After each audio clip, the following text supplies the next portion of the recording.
Before we get started today, I wanted to take a moment, Senator Romney, to reflect on the impact that you've had on the Senate in the time that you have been here, and note how much I'm going to miss working with you when you retire.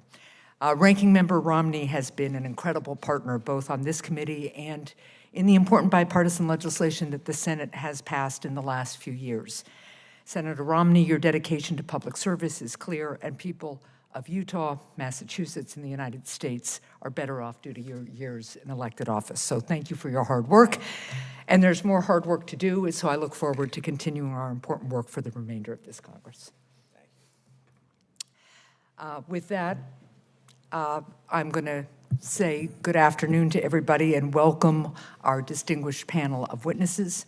Thank you all for appearing today to discuss potential threats to national security posed by advanced and emerging technologies and what steps the federal government can take to mitigate risk and encourage the responsible development of next-generation technologies.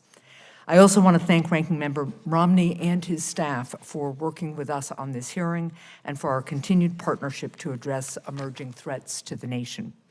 Today's hearing brings together a group of experts in technology policy who have previously served as government officials and who are now providing important and valued insight on the development and applications of advanced technologies. We'll hear about the potential dangers to public safety and security that may be posed by emerging technologies, such as artificial intelligence and quantum technology. We'll also hear about the actions that Congress and the executive branch can take to mitigate these risks while still working to maintain the United States' technological innovation edge and stay ahead of our global adversaries. Public and private investment in the United States have fueled the rapid growth in the power and availability of artificial intelligence, quantum computing, and other emerging technologies, and our nation is well positioned to benefit from the technological revolution that is already underway. However, bad actors will also undoubtedly seek to use these powerful technologies to launch a higher volume of new and more severe attacks aimed at the American people. As we will hear today, AI and other advanced technologies pose real public safety risks, which Congress is just beginning to address. For example, although there has been considerable congressional attention paid to many of the public safety risks posed by artificial intelligence, there has been less focus on so-called catastrophic risks posed by AI, such as the ability of AI to help terrorists develop and use unconventional weapons. I'm working on a framework to support research into safer AI that, in its fundamental design, cannot easily be abused by criminals and cannot easily behave in unexpected ways that would harm the public. Congress needs to look closely at ways to require AI to be designed in a fundamentally safer way and, in time, require all AI hardware to be restricted to running only fundamentally safe systems. I look forward to hearing from all of our witnesses about how Congress and the federal government can successfully encourage technological growth and keep the American people safe, secure, and free. I now recognize Ranking Member Romney for his opening remarks.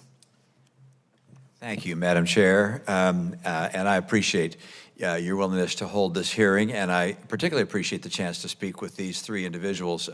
As you know, we've been receiving a lot of briefings from various luminaries in the technology community on matters relating to AI, but I'm afraid they're not as closely involved to the nitty-gritty of what's happening in the AI world as each of the three of you are, and therefore I particularly look forward to your testimony today and for our chance to ask you some questions. I'm in the camp of being more terrified about AI than I am in the camp of those thinking this is going to make everything better for the world. Even though I know in the analysis that's been done so far that there are wonderful advances that would surely come as a result of AI. I just saw a study, you may have seen it with the Boston Consulting Group, where they put two different groups of consultants on various tasks. One had access to AI, the other did not. The one that had access to AI ended up producing a superior product in most cases. And it's like, okay, that'll make us more productive in providing advice and counsel and doing all sorts of other procedures in the business world. I'm sure government can be made more effective. I'm sure research in a whole host of areas, including medical, will be more effective. So there are wonderful benefits, but at the same time, there are enormous risks to humanity at large, to our national security domestically, to jobs in the U.S., to a whole host of things. And I must admit, the frightening side has the edge, at least in my own thinking. The discussions that I've heard so far about AI look at ways for us to potentially prevent some of the most severe downsides. One is, individuals point out correctly, that we need to coordinate with other nations and perhaps have some kind of an international consortium or international agreement that relates to AI. I don't know how that would work, where it would be housed, how we would initiate that, and whether that's realistic. There's also been discussion that we need to have a separate agency or department of the federal government with individuals who focus on AI and look at the companies developing it, developing strategies, and giving advice and counsel to people like the chair and myself. Frankly, a lot of, in my case, 76-year-olds are not going to figure out how to regulate AI because we can barely use our smartphone. So that's another area, which is, should we have that kind of an agency or that kind of a department? There's also been a discussion that before a new AI generation is released to the public or put on open source, that it ought to go through some trial period with individuals expert testing it and seeing if it can be abused and how it could be abused, and perhaps limiting its public launch until it's actually had those potential flaws corrected. And finally, a question of how can we control the world's worst actors from having access to a technology that they could use to threaten us or threaten humanity, for that matter. And some have suggested that because of the computing power necessary for AI systems to work, that we could manage the flow of and the presence of, if you will, large power semiconductor chips, see where they are, see who's making them, see where they go, restrict where they go. I don't know whether that's a realistic option for management of this or not. But those are, I think the questions that, for someone like myself who's more concerned about the downside than the upside, my question is, how do we, and recognizing that this is going to be all over the world, what can we do to try and prevent as much of the downside as possible? So with that, Madam Chair, I look forward to your questions, and I may have one or two myself. Excellent. And I, too, am more focused on the potential downsides here, understanding that there are, of course, upsides to this emerging technology as well, including in the healthcare arena. But I don't think supporting the emerging positive sides of this means we shouldn't worry about or focus on the real risks that we face too. So before we proceed to testimony, it is the practice of the Homeland Security and Governmental Affairs Committee to swear in witnesses. So if you will all please stand and raise your right hand. Do you swear that the testimony you give before this subcommittee will be the truth, the whole truth, and nothing but the truth, so help you God? Thank you very much. Please be seated. Our first witness today is Gregory Allen. Mr. Allen is the director of the Wadhwani Center for AI and Advanced Technologies at the Center for Strategic and International Studies. Before leading the Wadhwani Center, Mr. Allen was the director of strategy and policy at the Department of Defense's Joint Artificial Intelligence Center.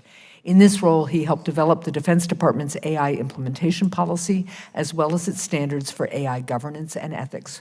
Welcome, Mr. Allen. You're recognized for your opening statement. Chair Hassan, Ranking Member Romney, and distinguished members of the subcommittee, thank you for the opportunity to testify today. The Center for Strategic and International Studies does not take policy positions, so the views represented in my testimony are my own and should not be taken as those representing that of CSIS or the Department of Defense, where I used to work. For my testimony today, I hope to offer a perspective regarding the national security threats of artificial intelligence and other emerging technologies that is informed by my experience serving in government as well as my research work. To begin, let me say that there is a broad technological trend across many fields where the cost and complexity of many technological capabilities and activities have come down significantly. In many cases, it takes less money and fewer highly trained expert staff to perform the same activity. As a result, certain types of activities that used to be only in the reach of large government or military organizations can now be performed by individual corporations or even individual people. In general, the falling cost and complexity of technologies and the activities that they enable is good news for the global economy and society. This trend should be celebrated. However, it also poses genuine challenges for U.S. national security in areas where high cost and complexity have historically presented a barrier to malicious and dangerous activities. It is good that, for example, developing nuclear weapons is expensive and complicated. The United States would be significantly less safe if building a functional nuclear weapon was cheap and simple.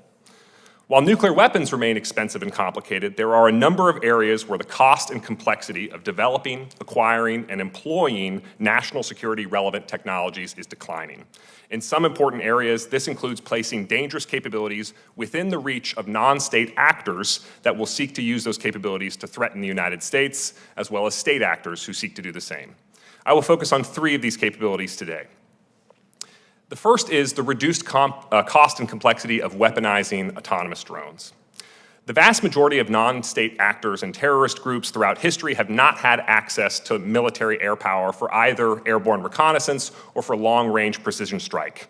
These historically have just been too expensive and complicated for insurgent groups to maintain. The rise of commercial drone aircraft has changed this story significantly. During the Battle of Mosul in 2016, the Islamic State flew more than 300 drone missions in a single month, with roughly 100 of those used to deliver explosives. The U.S. Air Force described this as the first time that U.S. ground forces have come under attack from enemy aircraft since the Korean War. The typical cost of these drones was $650. By comparison, the U.S. develops military missiles for millions of dollars per shot at some cases. And while our missiles are superior to these drones, the drones are vastly more easily accessible and also much cheaper. The second area I want to discuss is the reduced cost and complexity of developing biological pathogens. Biotechnology and bioweapons development historically was expensive. The American bioweapons program during World War II employed roughly 4,000 people, of whom more than 500 were highly trained scientific experts. The multi-year budget was $40 million, which was about 1/20th the size of the Manhattan Project. So this was a very big effort, and this was assessed at the time to be the minimum viable program size for a bioweapons program. Decades later, in the 1990s, the Shinrikyo terrorist organization in Japan attempted multiple times to develop and deploy biological weapons using anthrax and other pathogens. Thankfully, they failed. However, the group successfully executed many steps of developing and delivering bioweapons despite having only a handful of scientifically trained expert staff and a much smaller research and development budget than any nation state. Of special note, these were folks with formal scientific training and formal affiliations with prestigious scientific research institutions who were engaged in terrorist activities. Today, the development of advanced genetic engineering technologies such as CRISPR has radically reduced the cost and complexity of gene editing to the point where even amateurs can modify the genes of viruses. Some research organizations have previously published genetic information related to highly lethal but not highly contagious pathogens such as bird flu, and terrorist organizations following in the footsteps of Shinrikyo may be able to create genetically modified pathogens that are both highly contagious and highly lethal. And the final area I want to talk about is the reduced cost and complexity of creating high-quality forged media. One of the most remarkable capabilities of AI technology is its ability to create compelling synthetic digital media, the sort of text, photos, videos, and audio files that would have, in decades past, cost Hollywood hundreds of millions of dollars to develop, can today be developed by amateurs working with a single smartphone or a single laptop computer.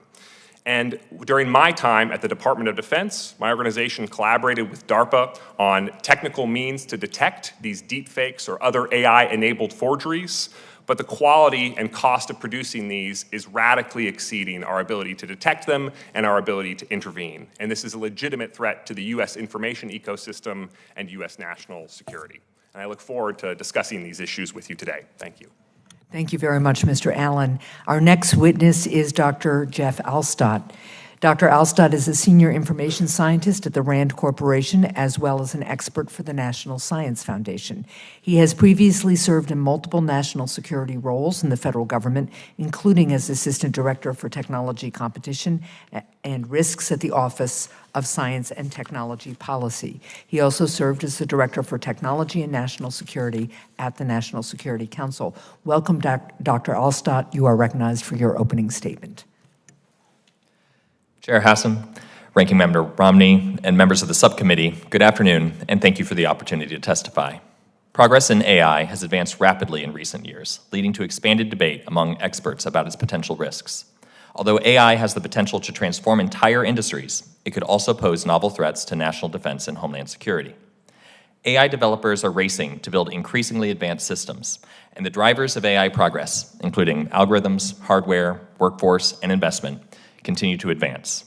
Despite this rapid progress, the sciences of interpreting and explaining AI behavior, assessing powerful AI for dangerous capabilities, and designing appropriate guardrails to mitigate harms are all efforts that are still in their infancy. Existing safeguards are still imperfect, and AI released by leading U.S. companies today can and do still exhibit unsafe and unanticipated behaviors long after they are trained and released. Unless society puts in effective guardrails, broadly capable AI systems could hasten the design and proliferation of bioweapons, cyber weapons, nuclear weapons, progressively more general intelligence, and other threats not yet conceived. If such systems proliferate, it will be very difficult to put the genie back in the bottle, potentially causing irreversible damage. One particular area of concern is the relationship of advanced AI development with biosecurity. Existing AI is already capable of assisting non-state actors with biological attacks that would cause pandemics, including the conception, design, and implementation of such attacks. Without safeguards, the development of ever more advanced AI systems will bring ever greater reductions to the barriers to launch such attacks, until we are at the point in which a lone actor can cause a pandemic, killing millions. This change is occurring at the same time as gene synthesis machines are decreasing in cost and proliferating more widely, increasing the number of actors who have the necessary access and ability to create and release new diseases. Effective oversight of increasingly powerful AI and its potential threats will require visibility into the full AI development lifecycle. This lifecycle begins with large concentrations of AI hardware, with thousands of advanced chips performing a training run costing millions or soon billions of dollars.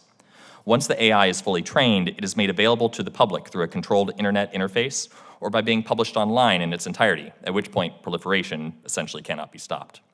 Oversight of each of these stages, AI hardware, training, and release, will be necessary to ensure our national security. These efforts will not come at the cost of U.S. innovation, but will bolster U.S. competitiveness by ensuring the reliability of leading U.S. AI products and establishing the United States as the responsible market leader. In addition, domestic oversight, although essential, will not be sufficient alone. We must cooperate with our allies and partners and communicate responsibly with our competitors and adversaries to ensure the safe development of these technologies at the global level. I will highlight 6 actions that the federal government could take to mitigate these threats. First, require that large computing clusters that could be used to train powerful AIs, for example, high-performance computers with over 10,000 advanced AI chips, be reported to the government, have adequate cybersecurity, and have know your customer processes for anyone doing a very large computation on them. 2, require those making powerful AIs to maintain responsible security procedures during and after the training process to prevent US-made models from being stolen or leaked. The threshold for this requirement could be frontier models trained to be several times larger than any AI system made today, and should cover both those handling the code and those handling the hardware. 3, ensure that these frontier AI development efforts also undergo an independent assessment to determine whether the AI or its proliferation would be a threat to national security, similar to how rocket launches are reviewed by the FAA. This should include risk assessments prior to model training, at regular intervals throughout the training run, and just prior to model deployment. AI that is determined to be insufficiently safe could be held from further development and release until safety and security issues are adequately resolved. Conducting evaluations in each major stage of the AI development process would help companies detect safety problems early on, when issues are less costly to fix, reducing security risks while saving companies time and money. 4, create a safe harbor information sharing environment for the private and public sectors to share safety and security problems from their AIs as they identify them and then create solutions together. 5, establish know your customer requirements for the providers of gene synthesis services and gene synthesis devices. And 6, require that genetic materials synthesized over a threshold length be screened for pathogenic potential. This should include supporting the development and adoption of a universal gene synthesis screening mechanism, which would decrease costs for U.S. companies and maintain U.S. competitiveness in the global bioeconomy. I thank the subcommittee for the opportunity to testify, and I look forward to answering your questions. Thank you very much, Doctor. Our third witness is Dr. Dewey Murdick. Dr. Murdick is the Executive Director at Georgetown's Center for Security and Emerging Technology. Before moving to the Georgetown Center, Dr. Murdick served in both the public and private sector, including the Chief Analytics Officer and Deputy Chief Scientist of the Department of Homeland Security. He also stood up an office at the Intelligence Advanced Research Projects activity focused on anticipatory intelligence. Welcome, Dr. Murdick. You're recognized for your opening statement. Chair Hassan, Ranking Member Romney, and honorable senators, thank you so much for the opportunity to chat. As you're keenly aware, the attention of elected officials and public servants is a precious commodity. And advanced technology threats are calling now. As such, I'd like to make 3 suggestions. First, prioritize your attention and consider key criteria when evaluating threats. Focus on actionable steps that lay foundations for the most pressing concerns. And 3, enable an adaptive approach to policymaking so we can simultaneously act and learn. Expanding on point 1, prioritizing your attention requires knowledge of potential threat actors, a clear way to estimate threat severity, and an ability to estimate how much time we have to plan. For many Homeland Security missions, AI is changing the threat landscape now because it could lower the barriers of entry for novice criminals to do harm, like set fires or steal cars or whatever. It can magnify the effectiveness of disinformation and targeted phishing attacks by nation states, or human traffickers who can use new tactics to exploit victims and their families. It can also help advanced criminals evade law enforcement alerts, such as with sophisticated methods to avoid detection in meth-making ingredients acquisition at scale. Other technologies are harder to plan for because we're still trying to figure them out. Consider the prospect of superintelligent AI systems that theoretically operate across both digital and physical worlds with some kind of agency. They don't currently exist, and we don't really know how to build them. However, we still need rigorous research and monitoring systems to flag when the critical developments might change our threat mitigation planning. Likewise, we anticipate quantum computers may someday break advanced encryption algorithms. Despite uncertainties about when and if this will all play out, we need to prepare for this threat and update how we protect our nation's secrets today. Some advancements may not be as transformative as we thought. For example, some have expressed concerns, and we just heard a very well laid out concern about the chatbots and other kinds of tools lowering the information hurdles for creating dangerous biological agents and pathogens. However, the information barrier is already extremely low. And other interventions are probably actually, of higher relative priority. For example, you heard the screening of DNA sequences and improving our country's management of large amounts of genomic data. Furthermore, in this prioritization thinking, if an advanced technology threat is not prioritized today, it needs to be systematically monitored so we don't forget about it and we can track it. Point 2, a strong foundation for addressing the most pressing threats requires talent, that we tap all our talent, every type of it, no matter backgrounds, no matter technical, non-technical, and we need to adapt to changes in the domestic and international workforce landscape. We need to assess existing tech-relevant authorities that we have within the government and adapt them to leverage our national strengths. And we need to advocate for there's advocates who speak of today's threats, observed threats, and then there's those are concerned about anticipated existential risks. I think we need to find a common ground between these two communities. How we address immediate threats shapes how we respond to long-term concerns. We're still learning and need to adapt our plans as new information arrives.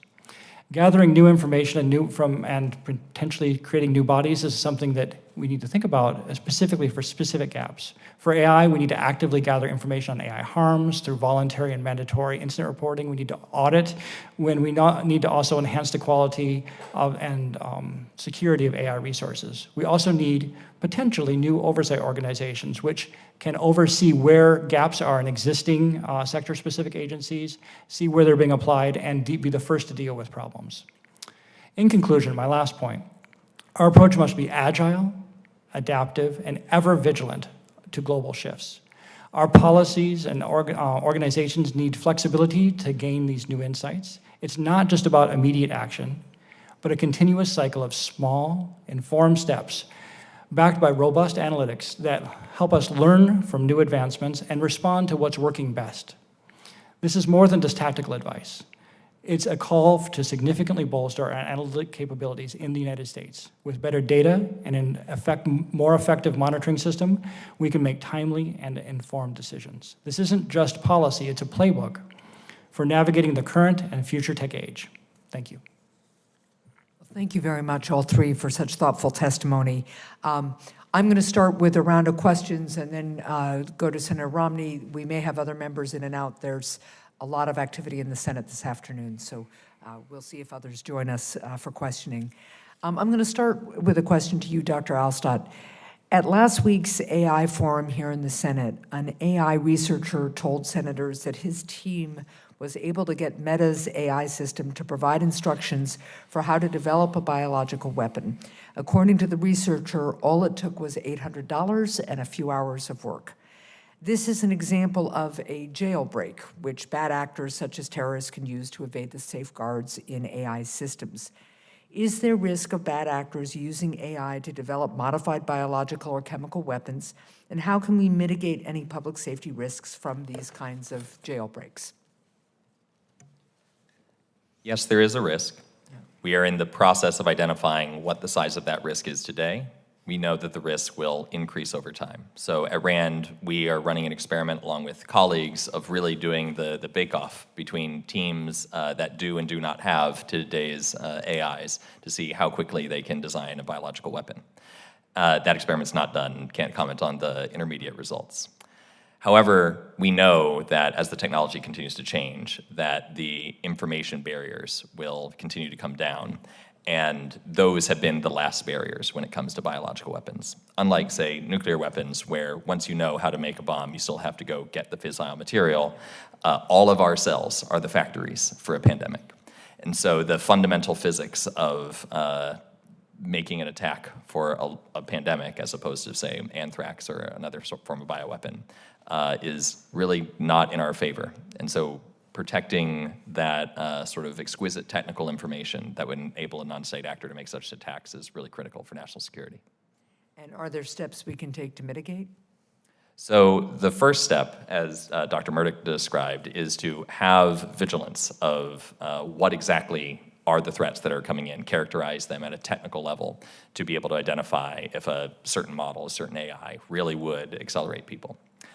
Then there would be the sort of all of society saying that is not a tool that we want to have in our society's toolkit.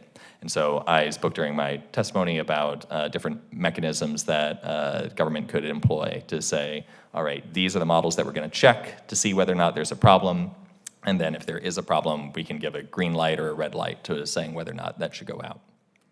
Thank you. Another question for you, Dr. Alstott. The public safety risk from these so-called jailbreaks also extends to the fentanyl crisis. This committee has worked on ways to combat the opioid epidemic and stay in front of the changing tactics of transnational criminal organizations who fuel the crisis. As illegal fentanyl creation and distribution has soared, the development of new fentanyl analogs has posed unique challenges for law enforcement, not only in the testing for fentanyl, but also in enforcing existing laws that have struggled to keep up with the rapid creation and evolution of fentanyl analogs.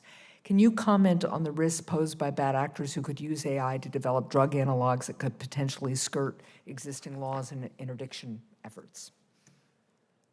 That is an area where I myself only have adjacent knowledge. I can tell you that the overall notion of using machine learning models, be that today's large language models or other things that are more specialized for chemistry, would indeed be tools that anyone would want to have in their pocket for developing those analogs. Okay. So something we will have to figure out how to develop a response to. Dr. Murdick, I want to take a moment to consider some of the very serious risks posed by artificial intelligence. As we heard earlier, AI can be susceptible to jailbreaks that disable guardrails and create enormous potential for dangerous outcomes. Similar catastrophic risks could come from powerful AI systems that might behave in unintended ways, such as future AI systems that manage critical infrastructure. To comprehensively address these kinds of risks in the long run, we have to strive to make AI fundamentally safe, meaning it cannot easily be abused by criminals and cannot easily behave in unexpected ways that harm the public. Instead of relying on AI systems to make values-based decisions from training models or data sets, we need to ensure that AI systems can only be run on hardware that has intrinsic protections to prevent AI from acting in a harmful or malicious manner. This requires significant research in developing safeguards for systems that can ensure that AI won't be used to harm individuals or communities. So, Dr. Murdick, is research and development into technology that makes AI fundamentally safe an area that would benefit from sustained and focused federal investment? Yeah, so Safe AI is still, all the components that are part of Safe AI, everything from responsible or traceable systems, robust systems, there's a lot of wonderful, very meaningful words that are associated with this whole community. It's a fairly new community. There's not a lot of cohesion yet, and the terminology is still in flux in some ways. Now, I'm less concerned about the terminology than the actual impact that you're trying to lay out. But it's a sign that it's still a fairly new community that needs a lot of attention to figure out how to build up these capabilities. Some of the specifics that you mentioned about being able to put controls in hardware to be able to stop it from running if it's running something troublesome. To my knowledge today, there's no clear direction of how that could even be implemented. That's not to say it's impossible, but a lot of the questions need some pretty fundamental research to open that up. And they are basic research questions that need to be explored. I think the point about baking in our values to AI systems, most of the AI systems that I foresee coming in the next period of time, it's really hard to forecast the future, so just take that with a grain of salt, are ones that are human-machine teaming based. The AI system won't have magical, I shouldn't say magical, shouldn't have agency at a level that we see in movies. Right. It's going to have the capability to respond very helpfully and very usefully to human prompts. So I think at this next phase, there's a lot of AI safety work that's baked into that human-machine teaming process. And there's a lot of opportunities to explore even and implement licensing. So for example, I drive a car, I'm licensed to drive a car. Right. And I know I have general qualifications. You could imagine for someone having access to a certain type of model, them likewise having a license of some sort where they've learned how to work with that system, they know when to believe it, when not to believe it, and how to work it effectively. That kind of human-machine team, that's within present-day regulatory capabilities. We know how to do those kind of things. So those are examples of things that could happen now, and then there's long-term research. Thank you very much. I'm going to turn now to Senator Romney for his questions. If the objective of this hearing was to calm our nerves and give us more confidence that everything is fine, it has not done that.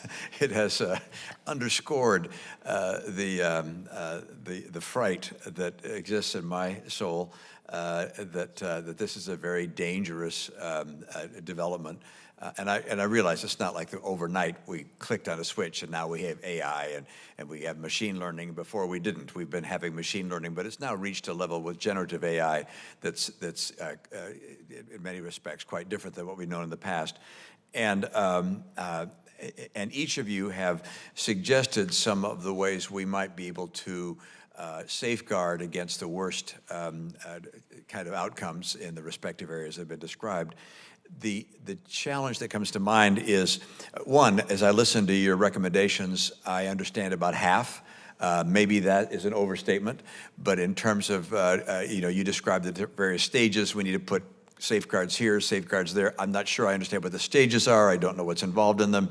And the likelihood that senators are going to be able to figure that out and draft a bill that focuses on this area just strikes me as being just not reasonable. It's just not going to happen. Not in the House, not in the Senate. And so I look for your counsel or your thinking on how do we get from where we are, which is no safeguards at all, to the safeguards you would recommend. Or others. And I can tell you that were I the chief executive officer of the country or the chief executive officer of a corporation, let's say I was a CEO of a major corporation and I had 2 or 3 areas, let's say head of a bank, 2 or 3 areas I'm really concerned about. Quantum computing, being able to break into our algorithm, into our systems to determine, move money around and so forth. What I would do is I would first decide who I want to put in charge. So there's going to be someone in charge of our effort to combat these threats, all of the threats. And it might be an agency, it might be a department, but I'm going to put someone in charge. Then I'm going to say to them, you're going to need to hire the expertise in each one of those threats or opportunities. And either hire someone to oversee each of those areas, and then they may need to hire outside people who have expertise there, or multiple outside people, or perhaps hire their own staff. But one or the other, we're going to have to take this apart piece by piece and solve it piece by piece. Am I wrong in that assessment? And if I'm right, where should this be? Who should be responsible? I mean, Dr. Murdick was in Homeland Security. I mean, should we task this with Homeland Security? They've got so much on their plate. Right now, it's like, oh, gosh, here's one more thing, Secretary Mayorkas, that, we can criticize you for. So, is there, do we set up a new agency, a new department? And I don't know if you know where this all resides right now, but what's the process? How do we get from where we are to actually putting in place these safeguards? That's the question. And then how much time do we have to do it? So with that, maybe in the order of those who offered testimony, you might just go down the row and give any thoughts you have about how we do what you've recommended. Well, Senator, thank you for expressing your concerns, and I'm sorry that our solutions were not adequately comprehensible. Wasn't your job, that's all right. But if I could offer one potential source of optimism, think about the difference in safety from a fire safety perspective of a candle and an electric light bulb. I think everyone in this room would say if this place burned down, it would be much more likely to have happened from a candle than from an electric light bulb. But that was not such an obvious distinction when electricity was first invented. When electricity was first invented, it was a safety disaster. It was the constant source of fires. It was the constant source of the electrocution death of electrical workers. Electricity isn't inherently safe. The companies and the government agencies of this country made it safe through deliberate effort over time.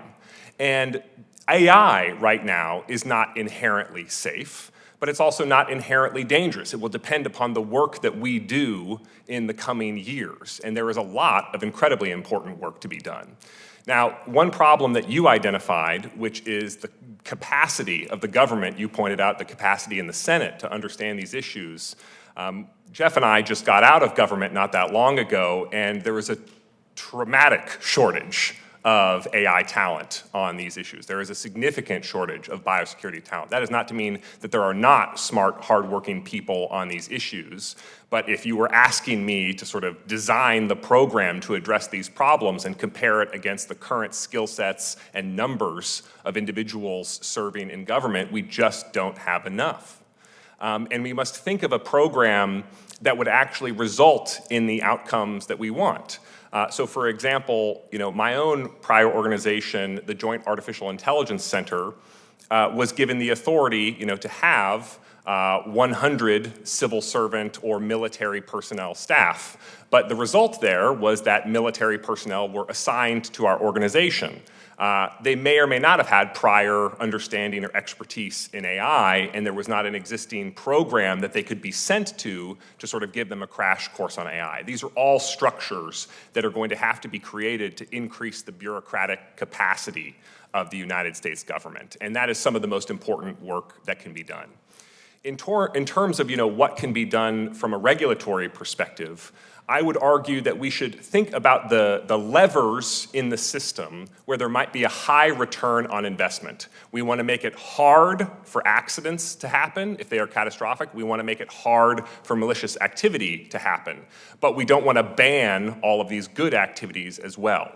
And so using, for example, biosecurity as an example, the mechanism of the problem that your question was about, Senator Hassan, was why is it a challenge? Why does AI make it easier to make bioweapons? Well, part of it is the nature of existing regulations. The current biosecurity system is primarily a list-based system. If you want to get access to anthrax pathogen, that is on a list. It is regulated because it is on a list. The challenge with AI systems is that they could assist in the development of novel pathogens that are not on a list anywhere. And so we must think of, okay, if DNA synthesis companies are going to need the ability to detect that something is a pathogen, even if it's never been created anywhere before and never been tested for pathogenic properties, how are we going to ensure that those companies have that capability? And that is some of the most promising research that the government could invest in. How do we identify the risk of malicious use for things that are not currently on a list somewhere? So Senator Young, my fellow Hoosier, said recently that his analysis was that for the vast majority of issues that AI touches, there is already some part of government that has authority and responsibility to deal with it. And I agree with this. So self-driving cars, Department of Transportation. AI in medical context, Health and Human Services.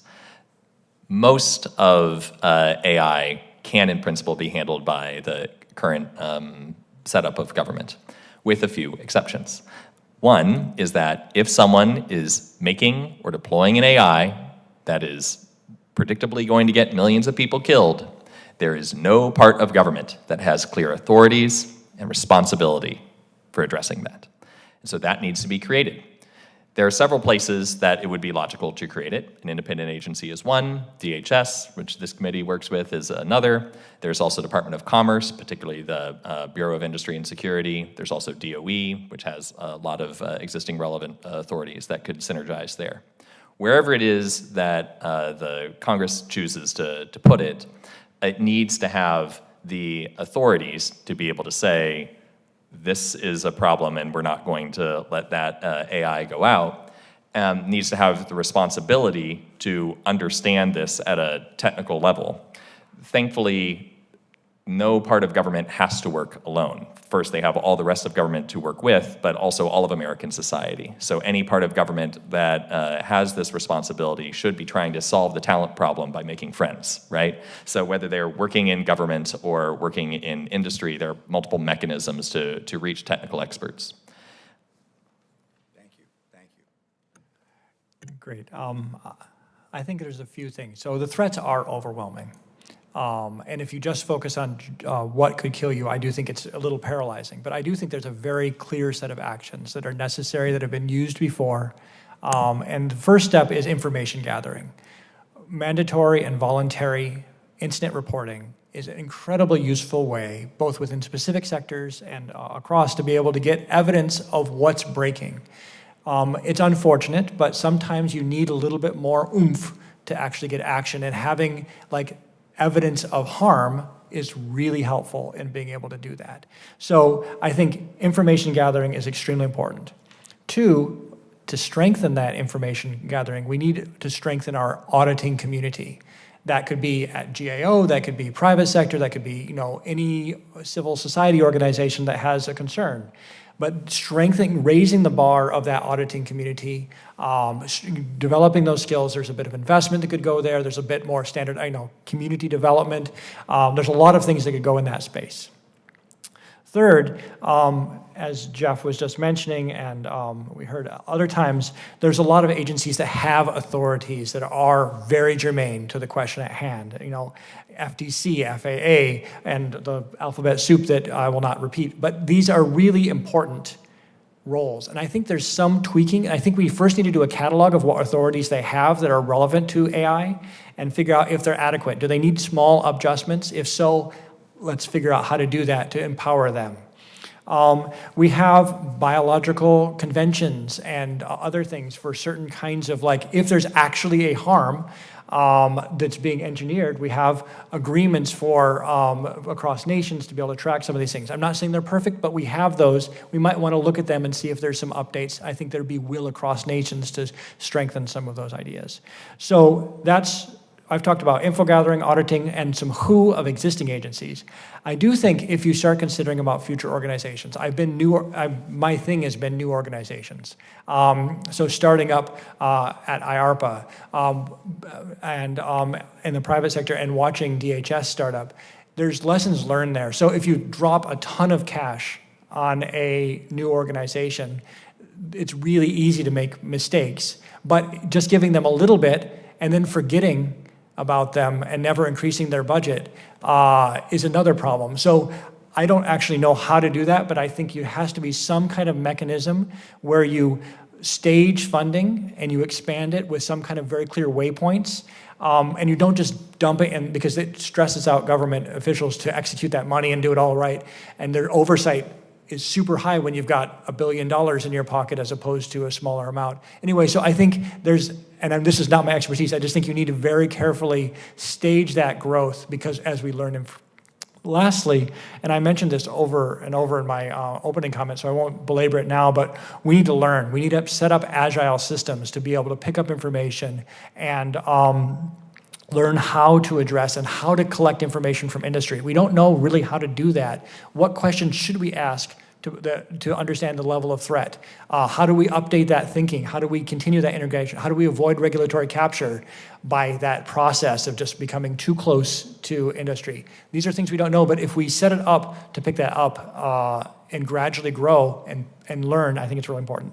The last thing, you asked about how much time do we have? And I think in some cases we have no time.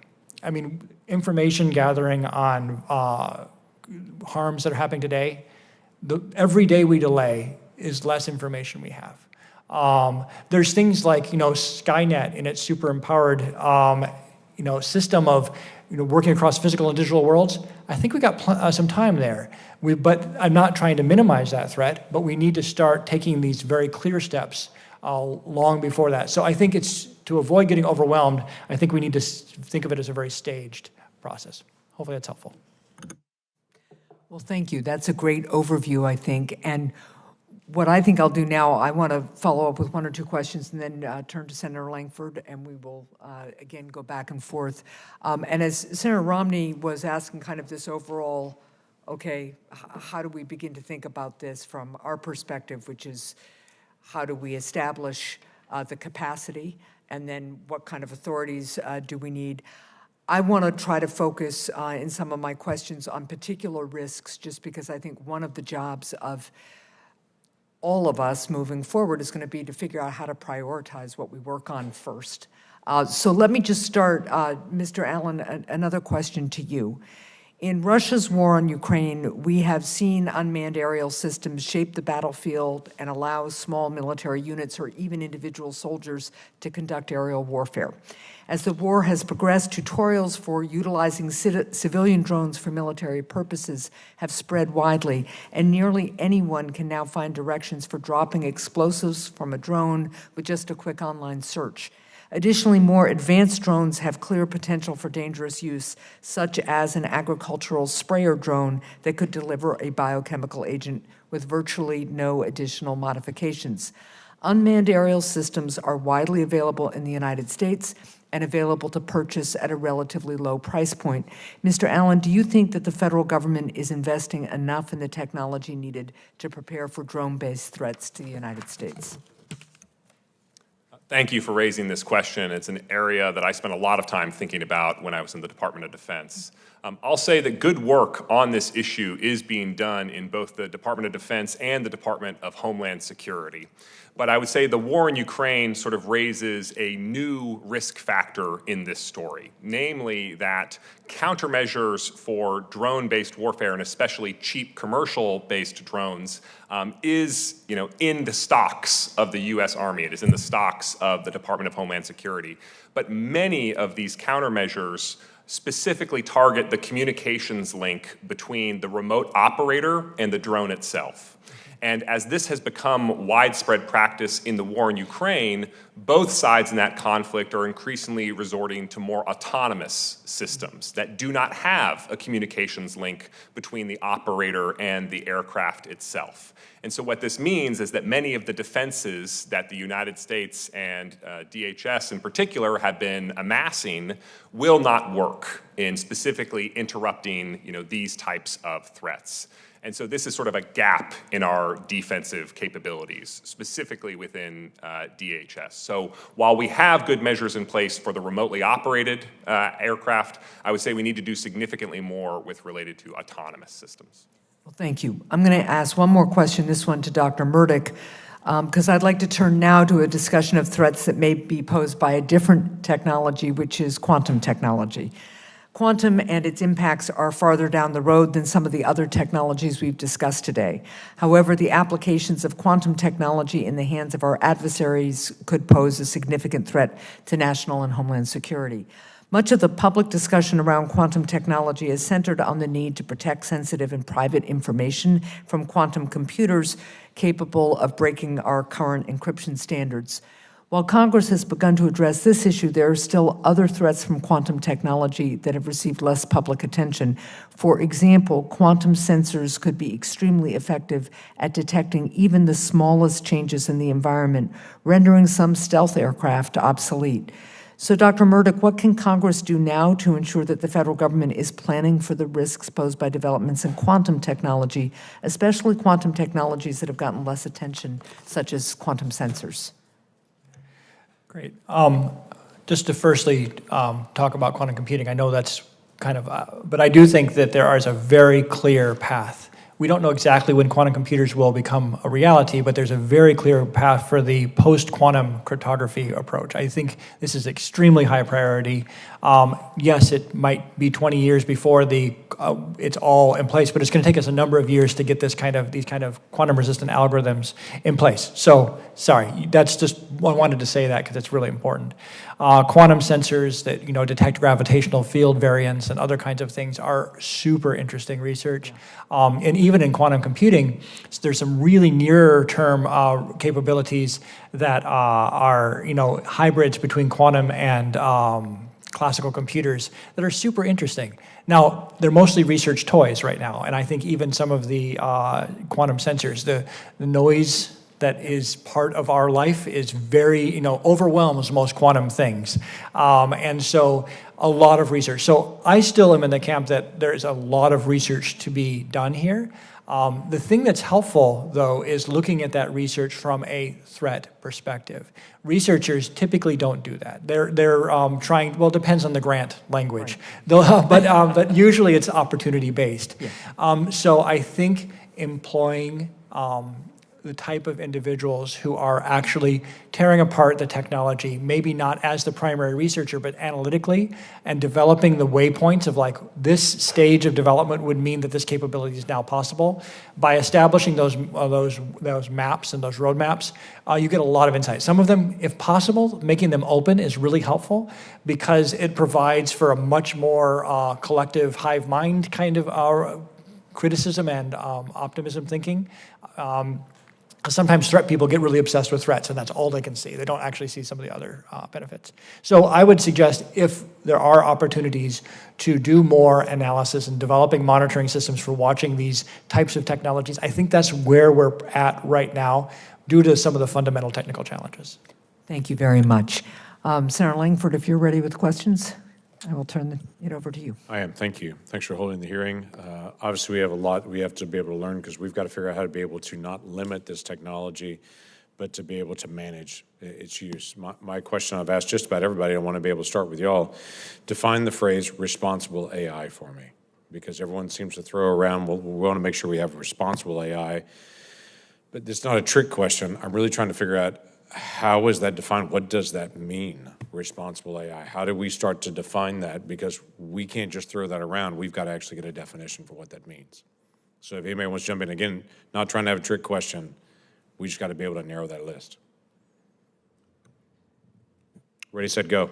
Yeah. All right, I'll take the bait. The issue with the phrase responsible AI, trustworthy AI, et cetera, is that it's like saying responsible cars or responsible rocket ships or so on, right? You have to get more technically precise about what are the harms or benefits that you care about and how do you trade off between them. So in our testimonies today, we've talked about various fairly specific threats that can come from AI in particular.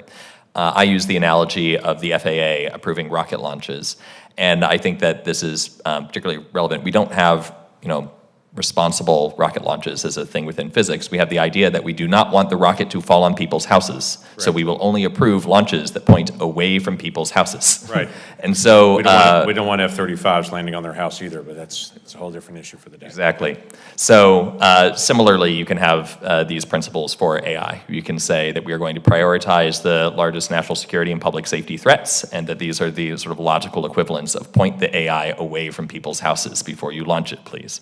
And this is an example of the kind of technical detail that you can get into. But I get it. But we have to put something in statutory language at some point to be able to say this is off limits, this is limits, and then to also say there's much of AI that we don't know what that is. So quite frankly, for me, it's setting the value set to say yes, no, this is a value set, and then go build on it rather than putting a fence around it to say you can't go beyond here. If that makes sense. Absolutely. And so ideas, thoughts that you have as you gather with other folks to be able to talk about this, we have to be able to build on a value set of what is responsible AI and then to be able to work from there.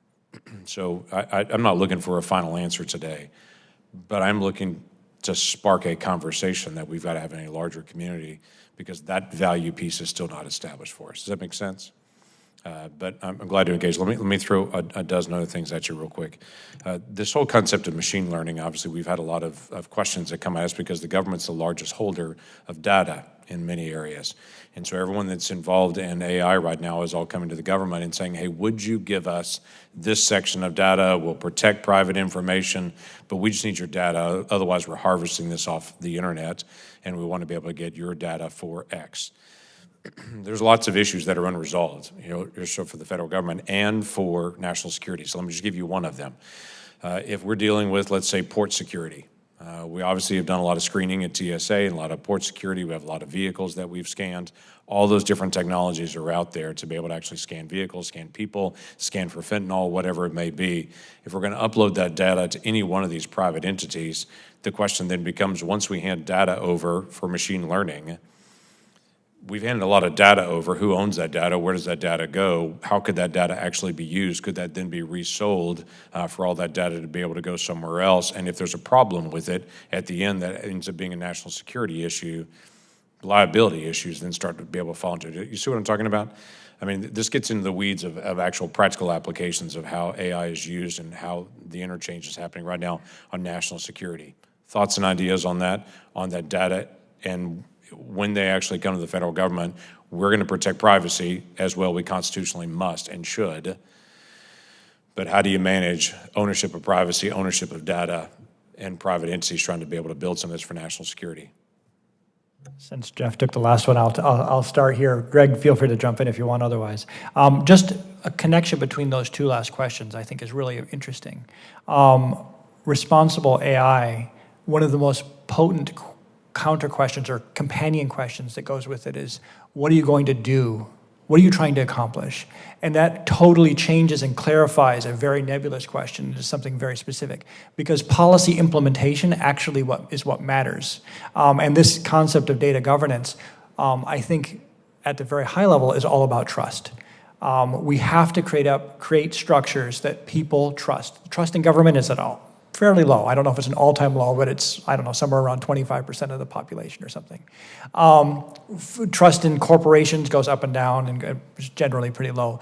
So whatever structure we do, we have to protect this information. It has a lot of very personal information about individuals, and handing it over to a corporation. So for example, there was a DHS system that I used to work with that for some reason whoever wrote the contract never bothered to include that the government had ownership of the data.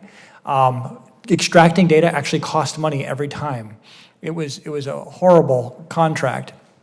And I think we have to write these kind of agreements that make sure that that data is the people's data. Obviously, we can't make the people data public data, right, but it is a data. So I think the concept of trust, and I'm going to mash two words together. If you design a data trust, where that trust has, whoever's overseeing it has trust-like responsibilities, fiduciary responsibilities to act in the interest of the people who are in that data set or in the American people. I think that kind of structure, however you do it, whether it's within the government, whether it's outside the government, it needs to have that kind of trust baked into it that allows people to see, okay, these people, their sole responsibility is to make sure that this data is being used and leveraged and stored and moved and shared with another company or not shared with a company in the interest of the people. And I think some kind of transparent mechanism, and I'm sorry I don't have more detail on that, but it was some kind of transparent mechanism that implements that. And that I borrow language from the trusts because it's a very easy connection to make in my mind. But I think it's a really useful framing. Regarding your question about data, Senator, I could give you multiple examples in which it makes sense for the government to closely guard its data and share it with almost no one, and I could give you examples where it makes sense to give it away freely, and I could give you examples where it makes sense to share it with a select group of folks, perhaps contractors working on a specific project. I would say that the sort of specific advice that the government needs to follow with regards to data strategy is probably not something that would be a good target for a legislative outcome. What I would say is that government employees need to have training on sort of what data strategy really looks like for a given end use.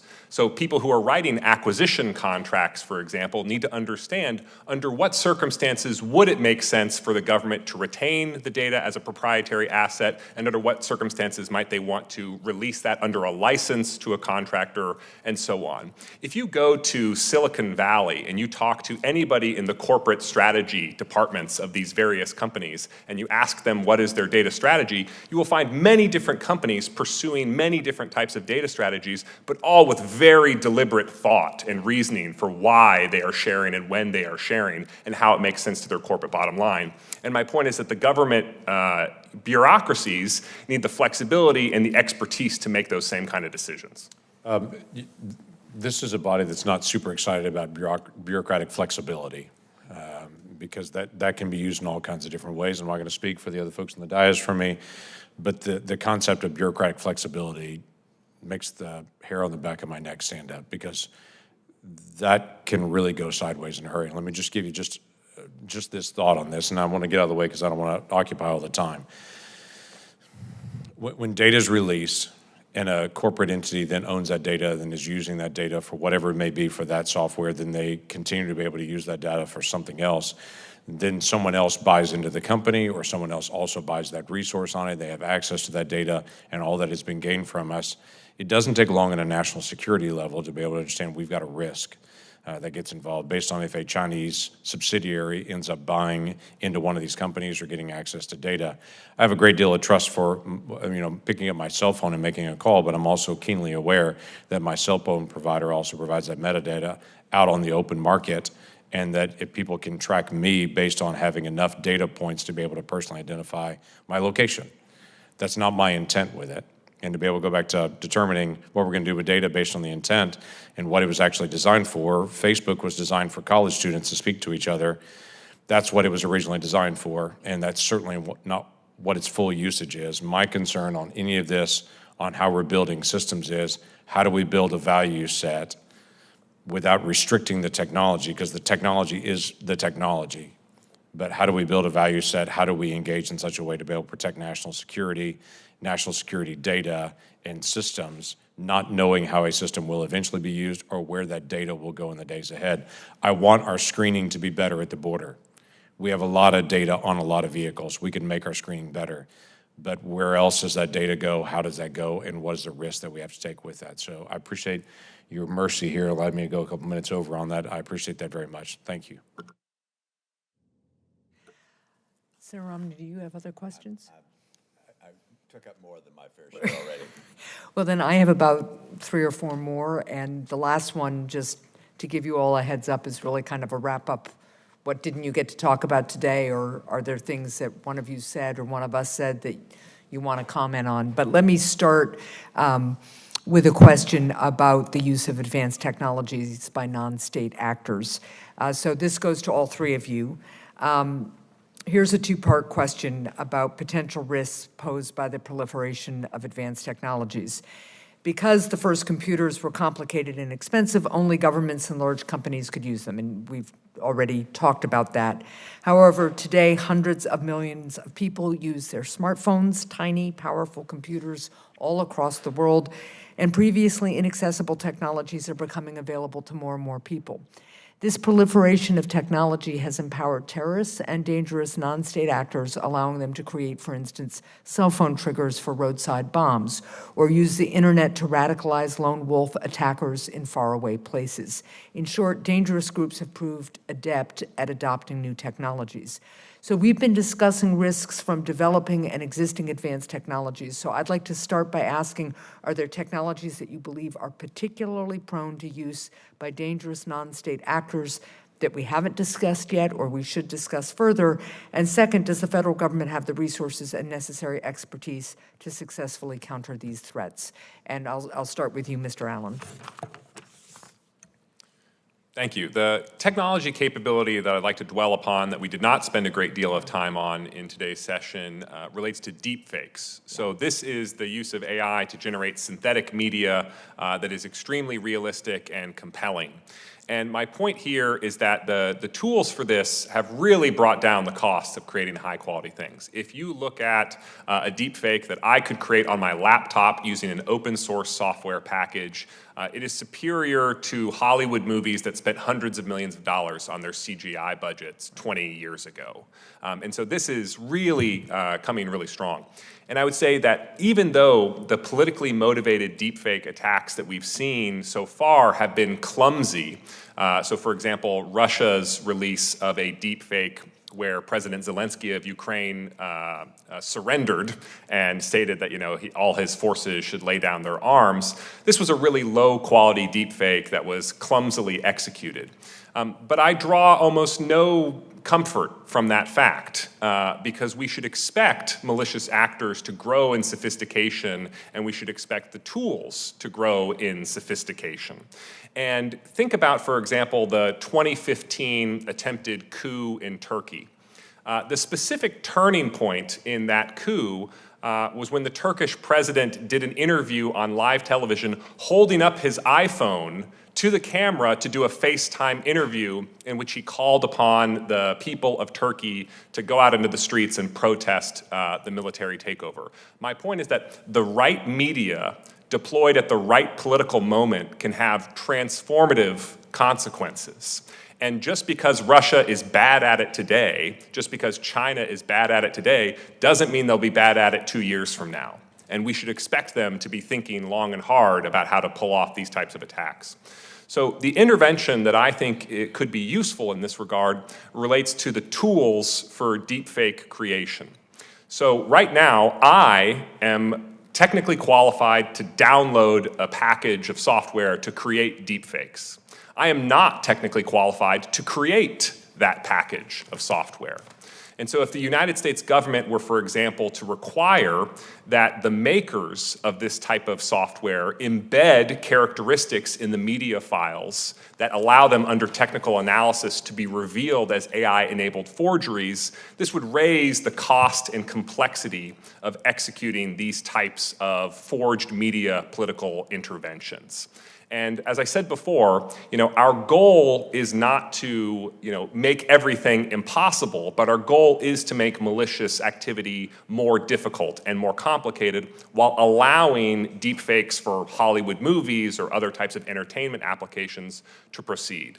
So to give you just one example, under a camera, you can do computer analysis of a video recording of a person that allows you to observe that person's pulse, literally the blood flushing into their face with every heartbeat. Now, my eyes cannot detect that in either anybody's face over there, but a computer analysis of a video can observe this.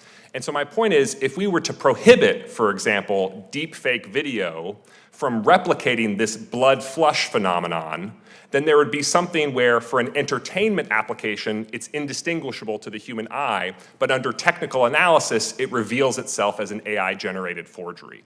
I don't claim that this is the perfect example, but my point is that we should be hunting for these kinds of examples that make malicious activity hard. Let me just ask, well and good, let's say we prohibit that in the US from all the US providers of this technology. But 5 years from now, or 2 years from now, the Chinese will have the capacity, the Russians will have the capacity, the Iranians. We can't prohibit them from putting a flush on the face. Yes, you're absolutely right. And so what you have to think about is the scale of the intervention that you are doing and what actors you are preventing. So somebody who has an unlimited research and development budget is much harder to stop than somebody who is an amateur cyber criminal. And so my point is there are certain types of interventions that we could put in right now that would effectively be costless to the entertainment or research community, but would present a high barrier for low technical sophistication actors. And as we think about the sort of high sophistication threats coming from foreign intelligence services, those are obviously going to require more sophisticated interventions than what I've described. So let's go to Dr. Alstott and then Dr. Murdick about the same question. And I want to think about the non-state actor question in particular, if we can, too. Thanks. Non-state actors, terrorists, and others have attempted to use bioweapons, cyber weapons, and nuclear weapons in the past. For different threats, sometimes the barrier has been information and expertise, and sometimes it has been physical material.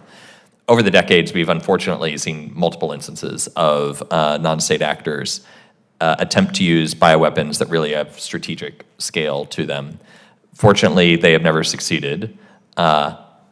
Unfortunately, the barriers are going down, and we have had fairly recent close-ish calls within the classified record.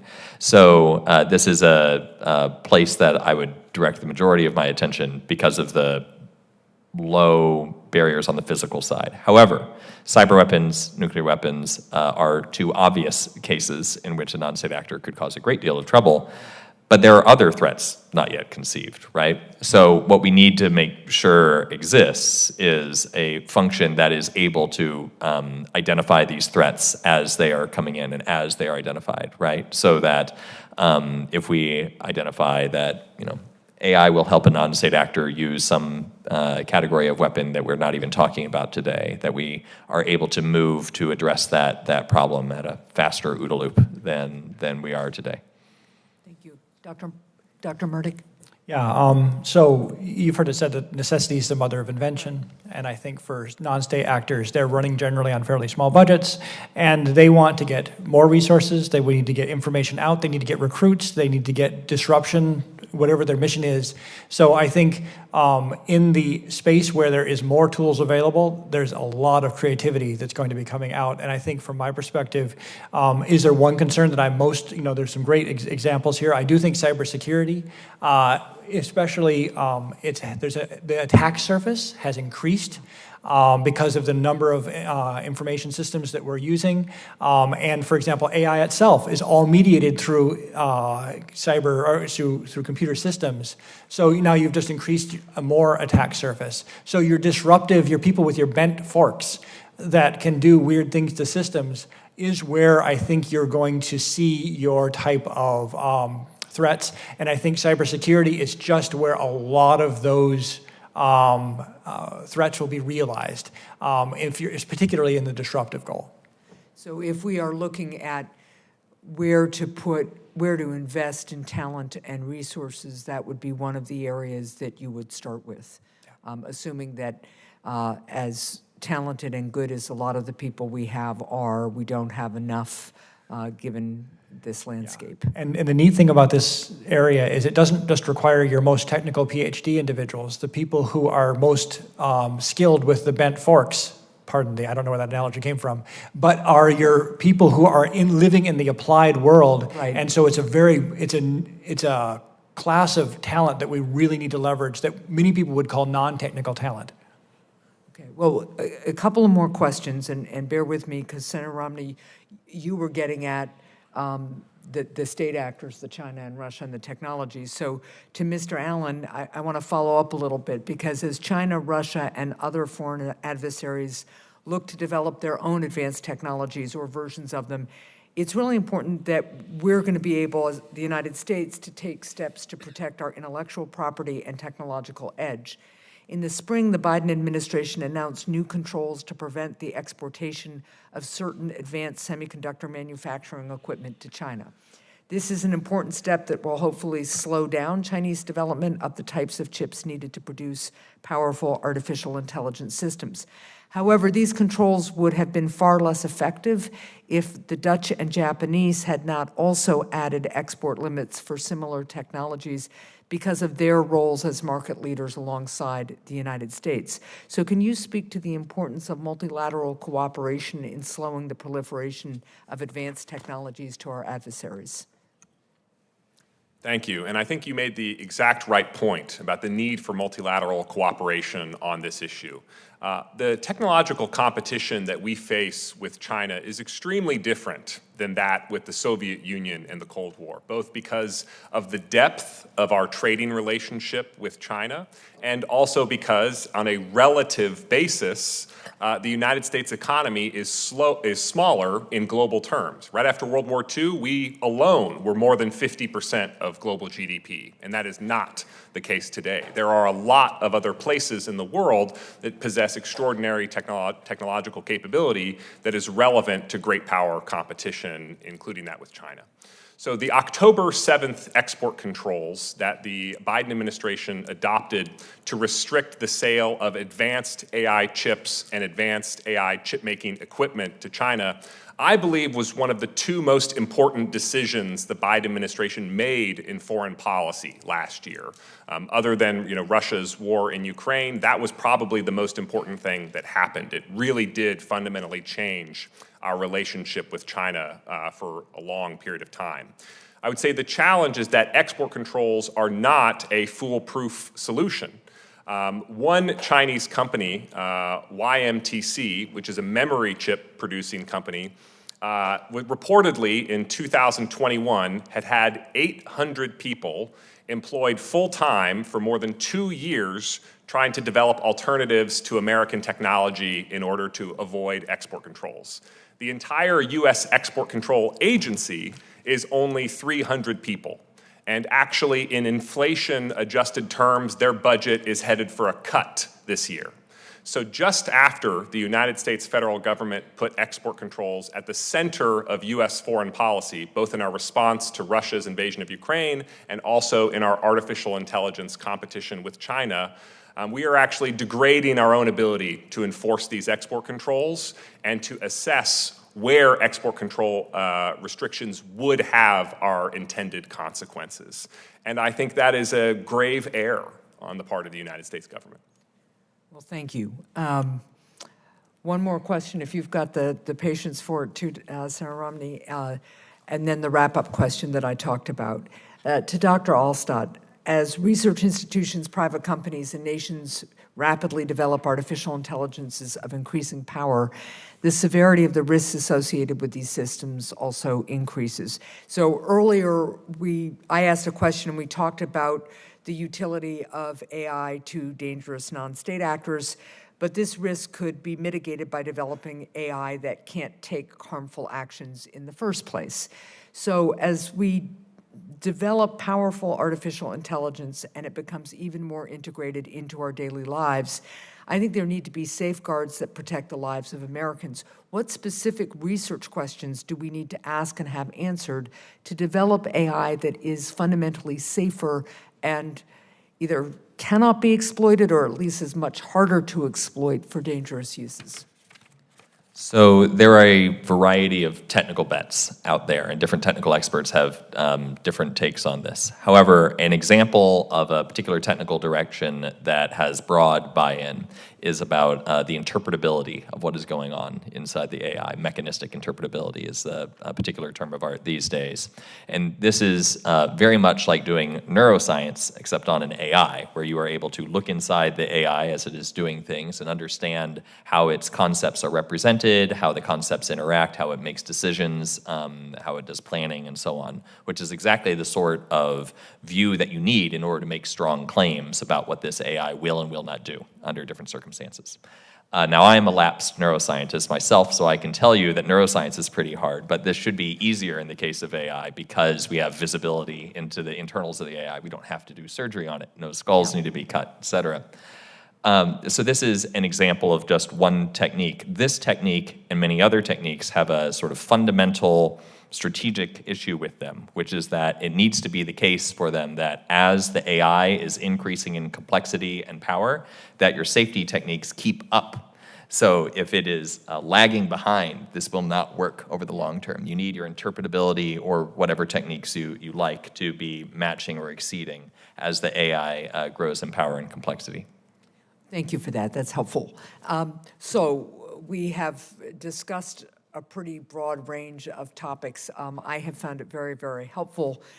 We obviously can't cover all potential threats to national security in one short hearing, but I did want to give each of you a chance to share any final thoughts on topics that we maybe haven't sufficiently addressed already. And I will start with Dr. Murdick and go down the table.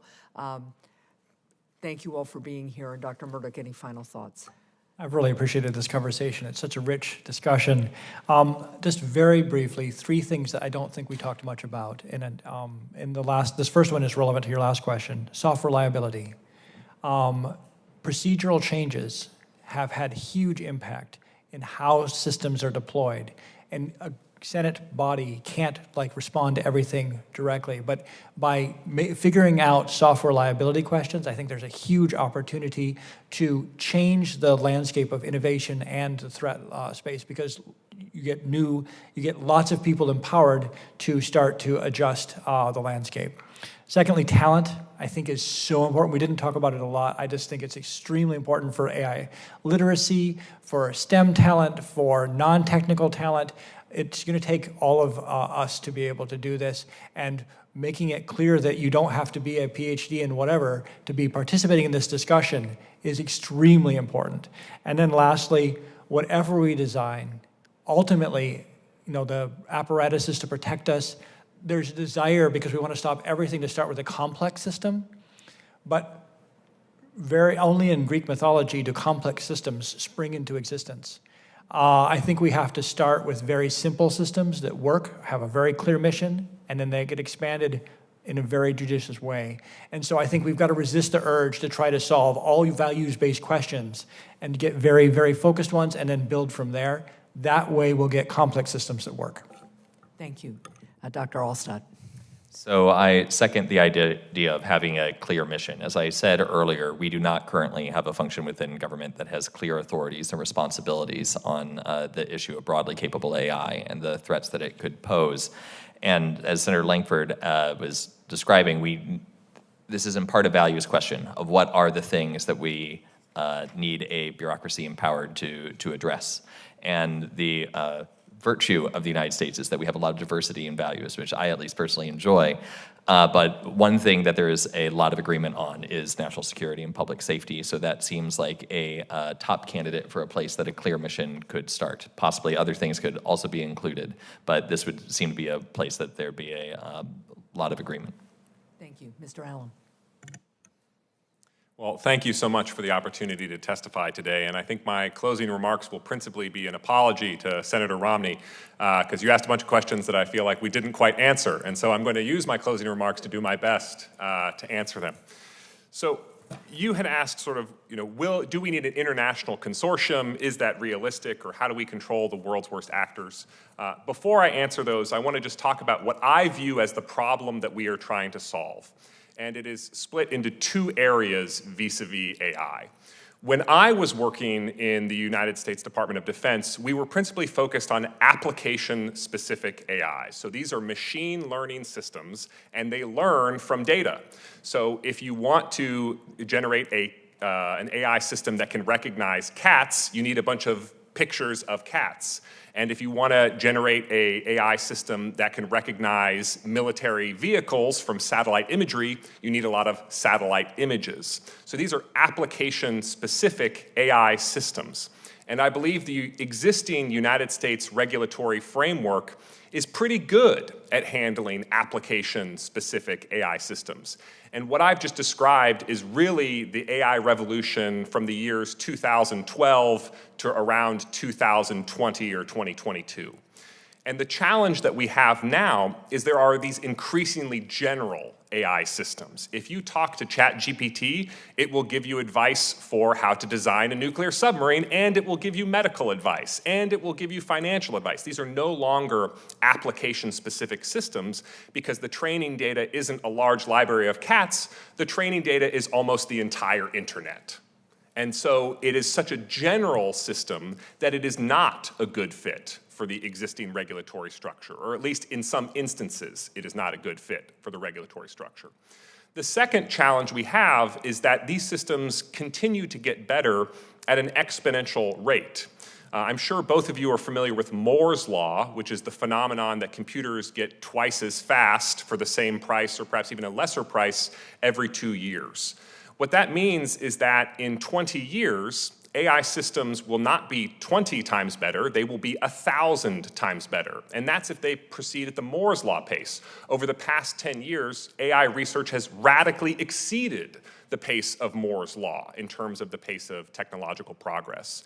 And so we must conceive now of regulatory structures that would be useful and relevant to AI systems that are not a little bit better than the astonishingly capable systems we have today, but a lot better than the astonishingly capable systems we have today. And that is what I think the challenge is to solve. And from that perspective, I do think that it is worth the US government's time to consider creating a new federal agency or creating a new organization within a federal agency that is specifically working on this problem.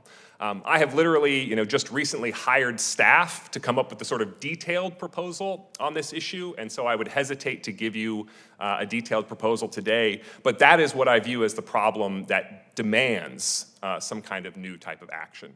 And international collaboration will be required on this issue, but we should think about developing mechanisms that are also useful in the event that international collaboration fails. For example, when I was in the United States Department of Defense, we put forth multiple requests for dialogue with the People's Liberation Army to discuss military AI risk reduction so that we don't go to war accidentally, and all of those requests were refused. And so I do think it is worth us thinking about structures that can work even in the events that international collaboration doesn't go the way we hope. Thank you both.